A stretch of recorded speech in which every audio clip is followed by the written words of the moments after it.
తర్వాత hair right side ఇలా role చేసుకుంటున్నాను. ఇది రోల్ చేసేది ఒక చిన్న స్టెప్స్ ఫాలో కావాలన్నమాట. హెయిర్ కొద్దిగా తీసుకొని అలా రోల్ చేస్తుంటే నీట్గా వస్తుంది. ఎక్కువ తీసుకుంటే అది బాగా రాదనమాట. సో కొన్ని చిన్న టెక్నిక్స్ ఫాలో అయితే హెయిర్ స్టైల్ చాలా నీట్గా వస్తుంది. అండ్ ఫ్రంట్ హెయిర్ అలా అప్వర్డ్కి పుల్ చేసుకోవాలి. పుల్ చేసుకున్నాక పిన్తోని సెక్యూర్ చేసుకోవాలి.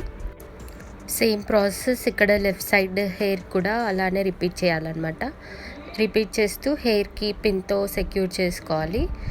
తర్వాత నేను ఒక హెయిర్ నీట్గా కోమ్ చేసుకొని ఒక రబ్బర్ బ్యాండ్ తీసుకొని టై చేశాను పోనీలాగా. ఇక్కడ మిడిల్ ఫింగర్ 2 ఫింగర్స్ తీసుకొని హెయిర్ మిడిల్లో నుంచి హెయిర్ మొత్తం ఇలా రోల్ చేసుకొని కిందికి అనుకోవాలన్నమాట.